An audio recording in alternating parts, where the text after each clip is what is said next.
Welcome to Unleash Your Retirement with David Koren from RVA Wealth Management. Our podcast is all about providing anyone considering retirement with the confidence they need to pursue their dreams in this new phase of life. We cover a wide range of topics, from retirement planning to investing with purpose, all while making you laugh and keeping things lighthearted. With David's years of experience and guest industry leaders to help guide us, you'll walk away feeling informed, empowered, and ready to take on your future with confidence. So sit back, relax, and get ready to join us on this journey to a new life.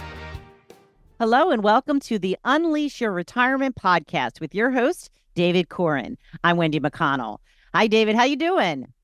Really outstanding. Having a great summer so far. Really enjoying this beautiful hot weather we're having. But I went fishing last week. Didn't catch anything, but I went fishing. And You're just always so full of positivity, and I love it. Played some pickleball. That was a lot of fun. So Oh, man, after my own heart. That's my favorite. I'm really learning how to play. I've got two serves now. Oh, I do too. It's very strategy type. Yeah, you got it. Can't tell which one's coming. We have a guest today. We're going to be talking about a mid-year report, so to speak, right? We do have a guest. Would you like to introduce him? Yes, this is Mike Smith. Mike and I have been working together for 8 years. He heads up our portfolio management here. He used to be an equity desk trader, so he's been on the Boston Stock Exchange floor. He's been around the park a few times. He does know these markets fairly well, so it's great to have Mike here to talk about the markets today. Great to be back with you, Wendy. All right. Thank you for being here. And so let's get into it. The mid-year market update. What's happening? What's going on? What do we need to know? Halfway through the year, the S&P 500 is doing exceptionally well once again. The bond market is basically flat again this year. It struggled. The Dow Jones is up roughly 3%. And if you had more of a balanced portfolio, not in the S&P 500, you'd be up around 4% or so. So it's been interesting about the S&P 500. Why is that doing so much better than the other indexes? It has a heavy weighting to the 6 tech giants: Amazon, Apple, NVIDIA, Microsoft, Google, and Meta. They make up 30% of the index, and they've done extremely well once again this year. So it's lifted up, because of their large weighting, lifted up the entire S&P 500 this year. Yeah, cool. What is it up again? Roughly 15% this year. So far, yeah. What's interesting, though, if you had the same 500 stocks and you just divided them equal weighted, you'd be about 3 or 4%. So you've had to be in the right areas this year, Wendy, to really benefit from that. And one area that's done extremely well, the semiconductor area, has led the way with, I think, what is it up this year? It's over 100%. Over 100%. It's over 100%, yeah. NVIDIA's made the most advanced chips in the world right now, and they can't produce them quick enough. And these chips initially were used in gaming for serious gamers. Yeah. And then it went to things like Bitcoin that required a lot of power. And now they've moved into the explosion of AI. So NVIDIA is the leader there. In terms of those chips. So my son really appreciates those chips because he likes to game a little bit. So he enjoys that. So we put all of our money into those stocks. So is that what you're telling me? No, we're not saying that at all. But the semiconductor sector as a whole is outperforming all other sectors by a long shot. And that is, Mike said, because of AI. Mike, what's the scoop on this? What is AI? Artificial intelligence. So what are we talking about here? Why is that such a big deal? November of 2022, a really big deal came out. ChatGPT was announced, and it's been in the news ever since. Now, there are other versions of this. It's called generative AI. Microsoft has their own version called Copilot. Google has one called Gemini. And basically, you're putting any sort of text prompts, and they're really sophisticated answers are coming by. It's allowed already people to automate a lot of tasks, like writing work presentations, emails. You don't have to do the note taking. This is very early stages, but that's the initial benefit from ChatGPT. One other thing I wanted to mention, though, before we really get too far into that, is the S&P 500. Their earnings this year have been really strong, Wendy. Once again, earnings have been up year over year about 6%, and that is well above what the experts were looking for back in March. And for the year, we're looking for earnings to grow around 11%. So really strong performance from these large U.S. companies once again. And that's what drives the market. When earnings are there, the stocks are going to rise. That's the bottom line when it comes to the market. If the earnings are there, stocks are going to go up. And if they increase earnings like they're doing now, stocks will go up and they will keep going up in spite of the naysayers out there and the concerns. And it's so funny. Anytime the market gets record highs like we've been seeing recently, then you get out of the woods comes every naysayer in the world, every doomsday prophet comes out. There's one almost every day I see where, the market's going to drop 50%, 60%, 70%. We're going to crash. It's going to be the biggest crash ever in the history of the market. Always happens. And I usually just ask people, I say, first of all, who's saying this? Second of all, are they selling something? Because they usually are. It's a newsletter. It's something they want you to plug into so you can protect yourself against the oncoming onslaught because they want you to buy something from them. The stocks they recommend, the newsletter they're proposing, something, gold. Oh yeah, you can, let's all go to Costco and buy gold now. So I don't know. We hear that on and off every couple of years or so, right? And especially when the market is at all-time highs. But if this was normal situation, I might be inclined to say, first of all, how long has it been since we've had a major correction of 10% or more, which we usually have once every year? It's going about 18 months. We had a brief pullback of about 5% and the buyers came back in. We have not seen a lot of volatility this year so far. We do typically see a 10% pullback. All right, that's so normal.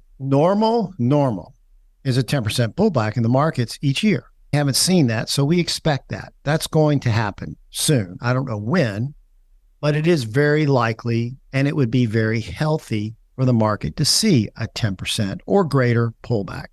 It doesn't mean we're starting into some big bear market or the end of the world has begun, or it's just going to be normal fluctuations of the market, and a nice little correction would be healthy for the market. So expect that. So we tell our clients, expect a correction. It's going to happen. That's how. Why is that healthy? It's healthy because you reset. You're resetting and some of the excesses get blown off. And now you're resetting, and it's actually, in most cases, it's a buying opportunity to get back in if you had some cash on the sidelines. And that's usually what we see, right? It drops 10% or more, and then all of a sudden, especially the institutional buyers come out in droves and start to buy into the market because they know, okay, nice, blow off the top, market's going to go back up from here. And that's generally what we see. But again, one thing I do want to talk about a little bit, I don't know if you want to get into it more, Mike, now, or you want to touch on something else, but I want to delve more into AI, artificial intelligence, and really the impact, the potential impact that it's likely to occur because of that. Let me touch on one quick thing first. And this has been a structural change in the market that a lot of people aren't talking about. These large companies, Wendy, are generating a tremendous amount of cash from these profits. They're sitting on mountains of cash. So the last few years, they've started to really reinvest not only in their businesses, but they're buying back their own shares. Apple is a great example of this. Apple, over the last 5 years, they've reduced their share count by 18%. In the last quarter, after they announced their earnings, they said, we're going to buy back up to $100 billion of our own shares.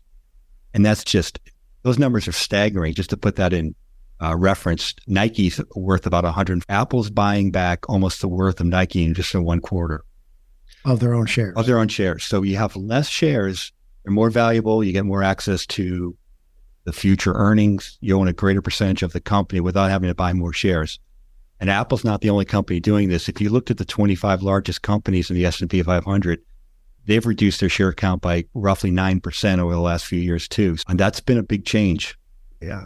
What does that mean for the future? What does that kind of indicate? It indicates that their earnings per share are going to be higher because there's less shares out there. And the higher that the earnings are per share, typically the market will go higher based on those earnings. So this could be very positive going forward. And basically, the companies are investing back in themselves because they see a very bright future. That's one way to think about it. It seems a little like the opposite to me, though. If less of the public is holding shares and the companies are sitting on money, it just seems like, I don't know. There has been a lot of debate about the ability of companies to buy back their own shares out there, but they are allowed to do it. And again, it really is about them believing in themselves. They know the company is going to continue to go up. And when they look around, what can they do with their cash? They think one of the best things they can do with their cash is invest it back in themselves. And so they're buying. That's one way to think about it. And there's still plenty of shares left for you to buy. They're not going to buy them all. Okay. All right. It just sounded monopoly-like to me. You guys are the experts. So yeah, they can do that, and it does increase the value of their shares long term in the market. It's a positive thing for the markets. Okay. So can we talk about AI now then? Because about a year or so ago, that's all we heard about every single day. And it's fizzled out a little bit. I know that AI hasn't, but the talk about it has. Yeah. So what's happened is behind the scenes, there is a massive build out in the infrastructure. Once the first initial buzz was there and people are like, what's a nice thing to have on my PC? What's it going to do for these industries? Are they going to be able to profit off of it? Behind the scenes, there is a massive build out of infrastructure going on. When he says massive, he means massive, like nothing we've seen before in this country or anywhere in the world for that matter. The last quarter alone, Microsoft said they've put $14 billion into infrastructure Google spent $12 billion. A few years ago, Wendy, there was a CHIPS Act. I don't know if you recall that, 2022, the CHIPS Act. We're trying to reduce our reliance on East Asia for chips. And the problems with the supply chain really came to roost when COVID hit. So we're trying to get more manufacturing here. So the CHIPS Act is basically compensating a lot of these chip companies to build in the U.S. There are over 80 large projects planned for the United States. And one recently was announced in the Syracuse area, a $100 billion memory chip plant by Micron. Out in Arizona, there's a couple of huge plants going up from Intel and Taiwan Semiconductor. They're going up all across the country. So there's a lot of money. One analyst described this as a gold rush. Mm-hmm. And during the gold rush, most people didn't get rich from running out there and mining for gold, but the folks that sold the picks and shovels did. So we're looking for the picks and shovels people. The opportunities are huge relative to that infrastructure build out, but also where AI goes from here. We've all seen the sci-fi movies, the Terminator. There was recently one out called Atlas, I think. It was a TV series. It's all about AI going bonkers and trying to wipe out the world because they think it's in their best interest. I think that's sci-fi. I don't see that as being any kind of reality. But the reality is that AI will allow us to do things we would never have been able to do without it. I don't know if that resonates, but think about that for a minute. We will be able to go far beyond anything we could have done in the past in terms of our ability to create, innovate, go in different directions, do things medically, do things in business, do things space travel. Everywhere everywhere will be touched by AI. It has been described as the greatest invention since electricity to hit our country and the world, really, for that matter. And when you think about it, I say our country because the opportunities for innovations is just virtually limitless with AI in just about every industry and every area. And there's no better country in the world than ours, the United States, to be able to take advantage of those opportunities because we are the best capitalized country in the world. But more importantly, we have the innovators here. We encourage it. We believe in it. We provide the opportunities for the innovators to do well and to go beyond. And that's where AI came from, was here in the United States. This is going to be huge and it will hit the world. It will be worldwide for sure. But the country that will probably benefit the most will be the United States as we move forward in this. And the opportunities for investments are huge, but I want to emphasize just the opportunities from a day-to-day living aspect are massive as well. Our quality of life across the board in every spectrum will be impacted by AI in a positive way, in a very positive way. It's already impacted. We use AI right now in our business on a very small scale, but we are already using it. And we're just a small business. I guarantee you every company out there is looking at how do we innovate? How do we utilize AI to be more competitive, to be more productive, to serve our clients better? Where can we to make our jobs easier? It's been said that AI could result in a 40% plus increase in productivity. Now, productivity has a major impact on gross domestic product, that GDP. It has a huge impact on it. And if you get a 40% improvement, I don't think that's unprecedented. We've not seen that. So you talk about the ability to expand economies worldwide. It's massive. And I can't emphasize that enough. We're talking about something that is massive, that is changing the dynamics. It's changing the financial markets. It's changing everything as we know it. And I think that's the thing that people are missing, that a lot of the naysayers are missing, because this impact is so far reaching and so important that it is changing how things, it's rewriting, it will rewrite history. Let's put it that way. It will rewrite how we look at things going forward, because we'll not be able to look at the past and say that's going to happen now, because AI changes everything going forward. So when you say it's going to positively affect people's lives, can you give me some examples? Is it going to do the dishes for me, do the laundry? Possibly at some point in time, yes. Really? I mean, you've already seen it. They've got the little robotic vacuum cleaners already. So yeah. The future is huge. And yeah, it probably will take the dishes and put them in the dish and clean them for you.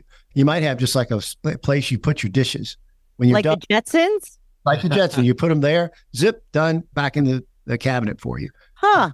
Foresee things like that happening in the future. AI will have that kind of far-reaching impact. I don't know when that will happen, but the potential now for that to be a reality, things like that, things that you've only ever seen in the Jetsons or in sci-fi movies, right, very possible as we move forward with AI.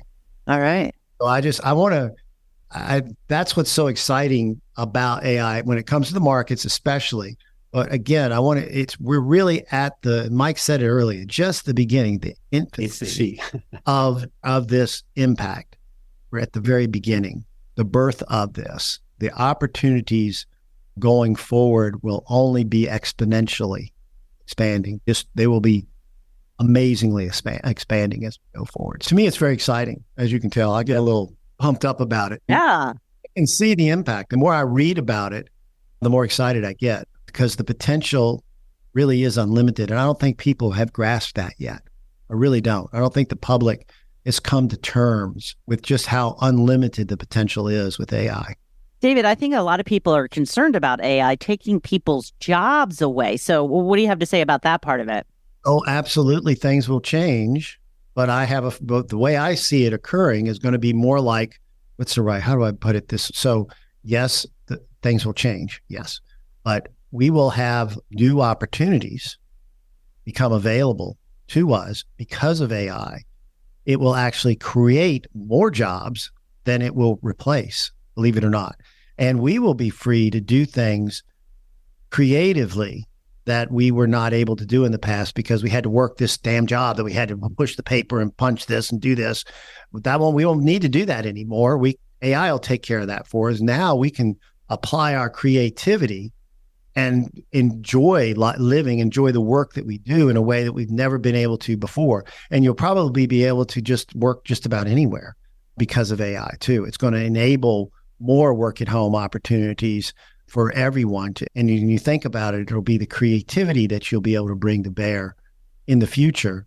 That'll be important. It's your degree of creativity and your ability to embrace AI will dictate what you earn in the future. And I don't know how to put this. When electricity came along, think about the leap in our standard of living. Okay. It changed dramatically. It's going to change like that going forward. I don't even think we can imagine right now how much it will change. I'm sitting here, it's 2024. AI really has just come to the forefront. I don't think 10 years from now, the world will look even remotely like it does today. It will change so much. And we'll look back and say, wow, why did we have to carry around cell phones? Whereas 20 years ago, we were like, what the hell's a cell phone? Mike, is David overhyping it? Is he putting too much stock into it? I think the challenge could be in the short term, people might think, hey, this is a disappointment. We've got all this buzz and excitement. What's in it for me? Like you said, Wendy, there could be layoffs. If you're working in a call center at the bank, there's not going to be 400 people in the call center, and that's not going to be fun if you're laid off. I think the benefits could take a few years to realize, but I think the quality of jobs could increase. We'll have more things like engineering. There's huge opportunity there. So I think short-term people might be a little disappointed, but I think David's on the right track for the long term. So things like pharmaceuticals, for instance, it takes 10 to 15 years to develop a drug, come to market. 20% of the revenues from a company could be spent on research and development. That's all going to be sped up so quickly. I think new drugs will come to market. A lot of lives will be saved. And that's just one example. One example. People that don't have access to a doctor, they're going to be able to log in, and it sounds funny, but there could be some sort of AI type doctor with really verified answers that would help people that normally don't get to see a medical professional in rural areas. So there's a lot going on. Like WebMD, but real. Real. Right. Oh, yeah, for real. I agree with Mike. I do think initially, yes, there will be tremendous amounts of disruption. So AI is going to be the biggest disruptor we've ever seen in our economy, in our markets, and in our daily lives. So things will change. I think people need to just buckle up and say, hey, it's coming. I need to get on board, or fighting it will not work. Okay. If you were fighting electricity and didn't want to put electricity in your house, you fell behind your neighbors, right? Could you imagine still going to the outhouse because you didn't want the toilet inside your house? The same kind of thing. People did that. Okay. I don't want that newfangled stuff in here. But we're going to do what? But that is the kind of disruption is coming, and you need to buckle up and get ready and get on board with it and be prepared, because if you have the right attitude and the right mindset about it, your future, your individual future potential is really unlimited. And you can really pick and choose what you want to do with your life going forward. I really do believe that will be the case. But again, it will take some time, and some people will fight it, and it will be a problem for some. But the vast majority of people, if they have the right mindset, will find their lives improve dramatically. And 10 years from now, it'll be true of everybody. Everybody's life will be improved dramatically. I think about things like what if you're visually impaired, what they'll be able to do with those fancy Google glasses and letting people know what's going on. I think those type advances are going to be really exciting and let people live more full lives, perhaps. Yeah, and I think then Elon Musk has got this implant thing that they can put in that can actually manipulate and use artificial limbs for you, so that your brain is able to make those things work. Things like that are just, the breakthroughs are going to come fast and furious. I hadn't heard that part, but I knew he was doing something with the chip, perhaps for epilepsy and things like that. Yeah, he is. If you would trust Elon to put the chip in your brain, then I don't know about that. But I don't know about that either. So mid-year, we're thinking AI. Let's go with AI.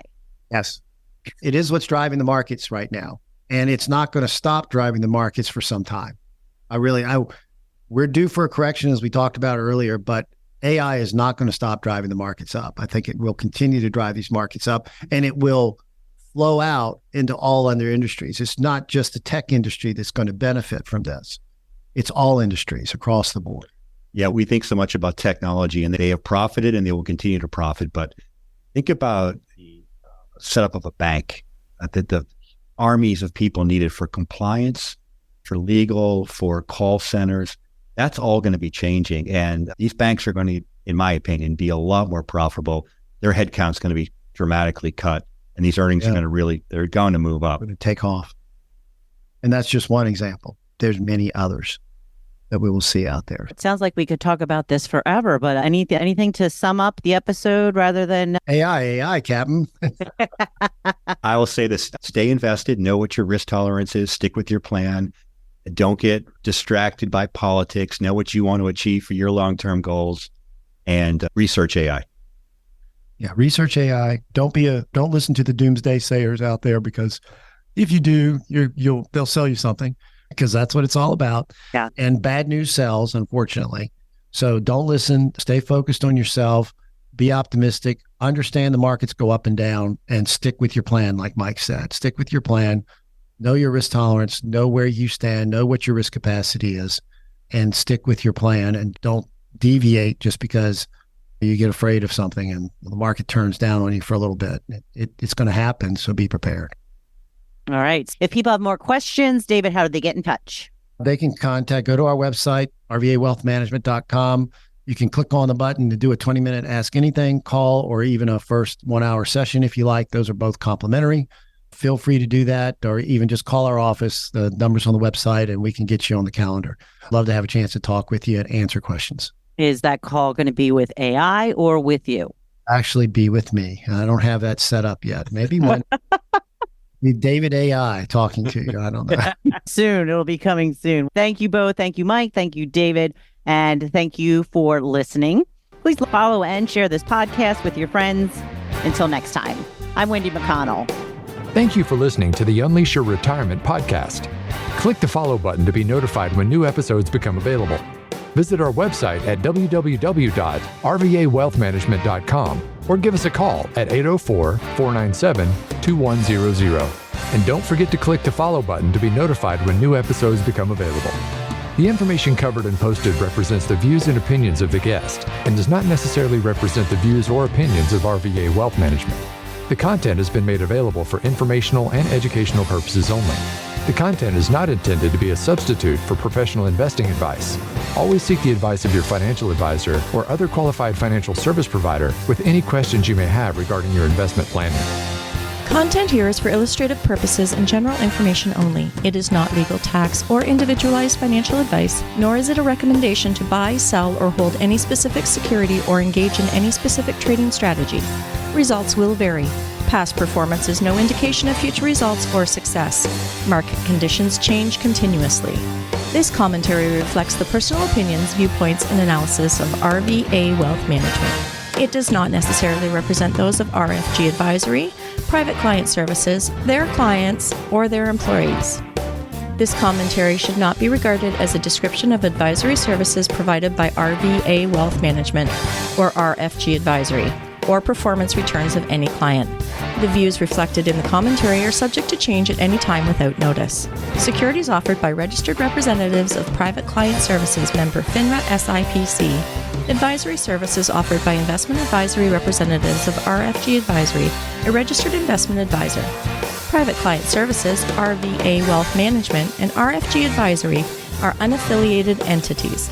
Advisory services are only offered to clients or prospective clients where RFG Advisory and its representatives are properly licensed or exempt from licensure. No advisory services may be rendered by RFG Advisory unless a client agreement is in place.